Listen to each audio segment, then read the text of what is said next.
What is going on, traders? It's Johnny here with TraderX. Thank you guys so much for tuning back into today's video. It really means a lot when each and every single one of you take the time out of your day to go ahead and tune into our videos. But as usual, I want to go ahead and let you guys know how my day trading did go today. And so as you guys can tell from the screen, today was a green day.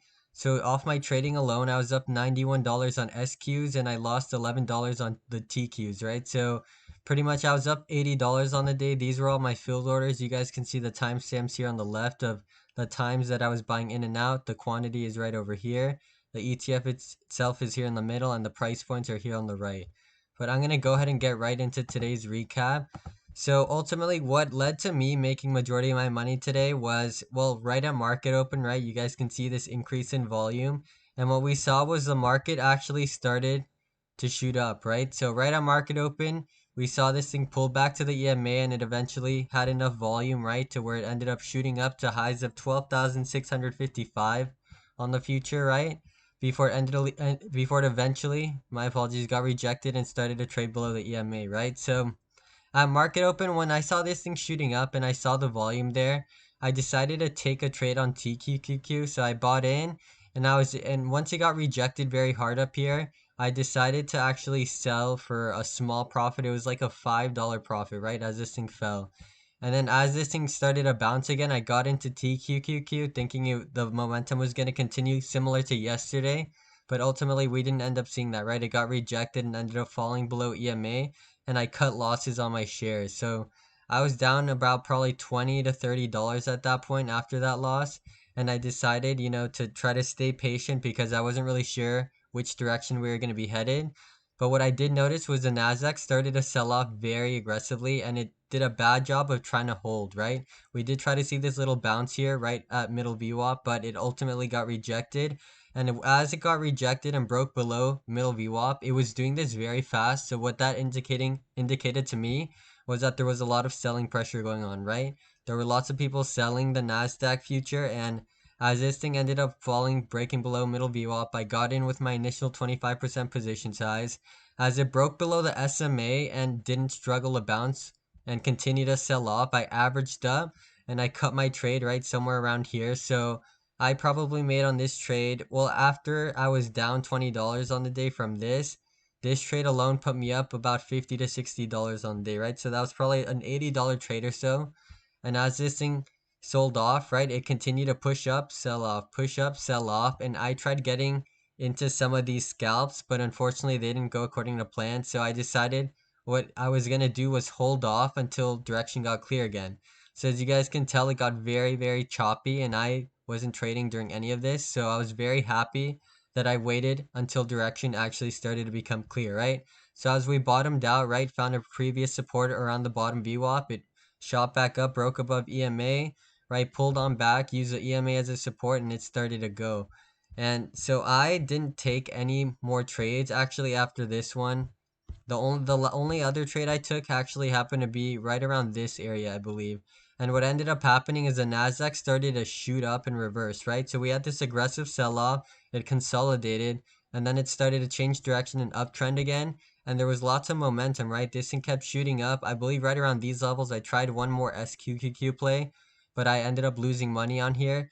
And so what I decided to do was look at it on the bigger time frame, right? I wanted to get a good sense of where the Nasdaq was actually headed.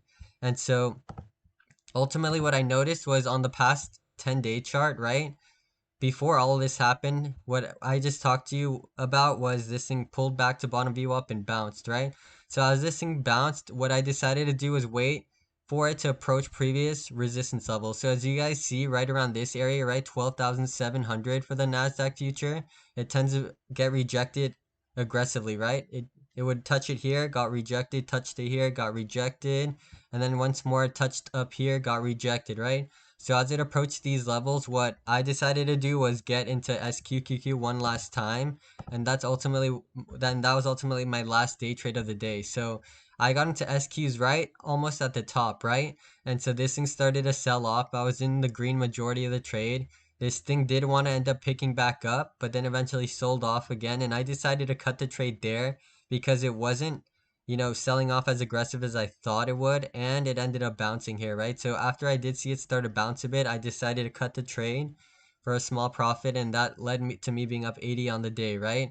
As far as what ended up happening after that, well, what you guys will notice is that the Nasdaq was uptrending, right? And even at market close, which is at 1 p.m., right? So 1 p.m., right around this area, what you guys will notice is even though the Nasdaq was already overextended, it actually shot up quite a large amount, right? So this thing ended up shooting up 1.7%, and that's a pretty significant move. So when you're trading SQs and TQs, what you want to ask yourself is why exactly did this happen, right? Why did the market shoot up like this? What caused this to happen?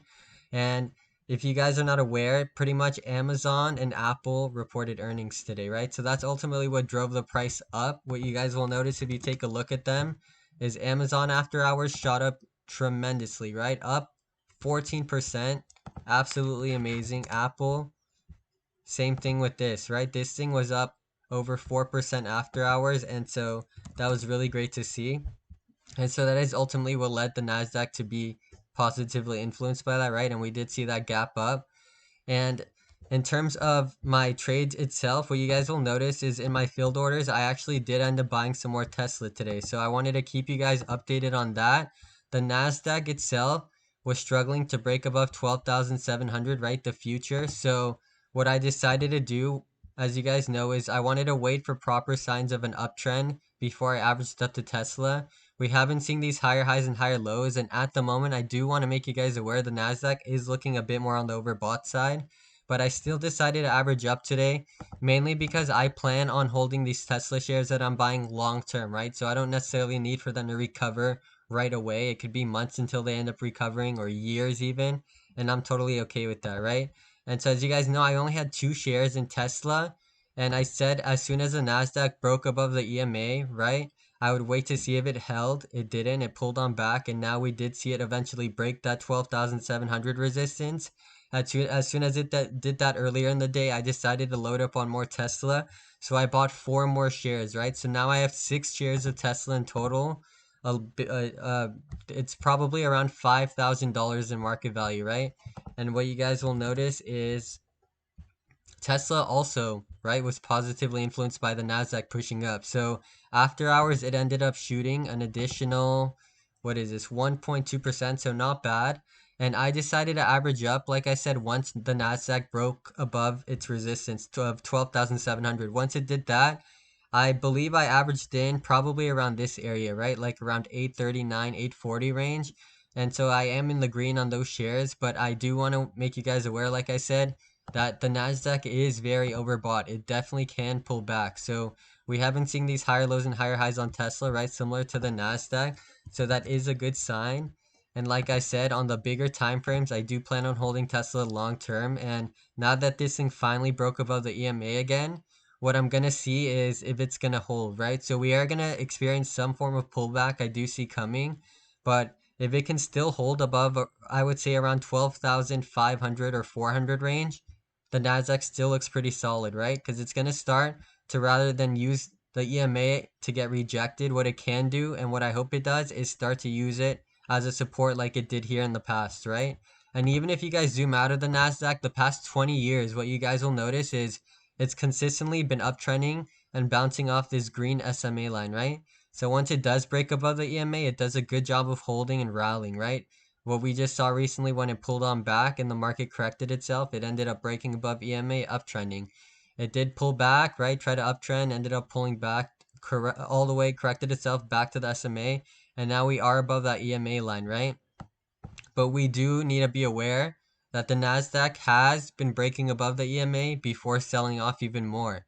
So does this mean that this absolutely has to happen and go according to plan? Absolutely not, right? So where I'm going to decide to cut the shares that I averaged up with in Tesla is if the Nasdaq breaks below the EMA, right? So anywhere around below 12,400, if the Nasdaq starts to trade below that, I'm probably going to consider selling some of my position on Tesla, right? The position that I just added.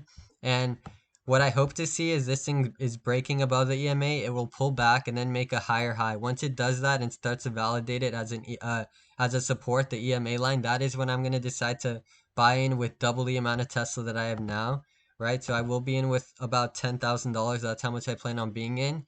And at the moment, I'm only 50% invested, right? Do I think there's going to be some form of pullback? Like I said, yes, right? I'm expecting it. And so I'm okay with tolerating that form of pullback as long as I know that long term what my goal is, right? And it's to try to, sell Tesla at its previous highs. And so I know that's not going to happen very quickly, right? It can take months or years, like I said, and I'm fine with that. And that's ultimately how I think it would be best to, look at these plays long term. Lots of these top tech stocks are at really good prices right now, prices we haven't seen in a long time, in years. And so I feel like it's, good that I'm starting to try to take advantage of that and ride Tesla up, right? As far as anything else I wanted to mention, that is ultimately everything I wanted to recap in terms of my trading and my swing. But we did have a comment in yesterday's video by Zachary who said that he wanted to know how to short a stock, right? And in order to short a stock, you can do two things. For example, take Tesla. Say I wanted to short Tesla, right? So in the morning, say I somehow knew this thing was going to fall, or I had a feeling it was going to fall, so I wanted to short it. So what you would do is you actually, rather than buy the stock, right? Like you do a control buy, what you should do is actually sell, right? So you actually send a sell order, because essentially what you're doing with shorting is you're selling the shares at that current price and buying them back in at a lower price, right? So say there's a Tesla stock is at 800, $50, and I think it's going to fall to $800 today, right? So I can sell a Tesla stock at $850. It'll fall to $800, right? And then I will buy that stock back in at that $800 price point, and I get to pocket the difference, right? So ultimately with shorting, you're selling shares, right? Immediately at that price in hopes that you think the price will go down, and then you buy back those shares later. So that's ultimately what shorting is. So you would pretty much just send a sell order if you don't have any shares in Tesla currently. As far as, any other ways you can technically short the market, there are ETFs like we're trading, right? SQQQ and TQQQ, they're perfect for that. So if I think the Nasdaq was going to fall like in the morning, I would get into the inverse ETF, ticker symbol SQQQ. So for every 1 percentage point that the Nasdaq falls, SQQQ, since it's triple leverage, it pushes up 3 times that. If the Nasdaq falls 1%, right? That means SQQQ will push up 3%. As you guys will notice, Nasdaq, right? Market open, huge sell-off. What you guys will notice is this thing sold off actually about 1.3%, right? Well, if you go to SQs, this thing did the exact opposite. It shot up 3 times that, right? Over 4% almost. So that just goes to show how you can short the market, right? You either sell the stock itself, right? Like the individual stock, or if you wanted to short something else and it has ETFs available, I would look into, trading the inverse ETF. So that is ultimately how you are able to short something. I hope that you guys did learn something new from today's video. If you guys are new to the channel, we really, really appreciate you guys dropping a like and subscribing. It really helps us out a lot. But other than that, if you guys have any questions at all, please drop a comment and I will go ahead and answer it in my future videos. But I hope you guys all ended green today and are enjoying your day, and I will see you guys in tomorrow's recap. Take care.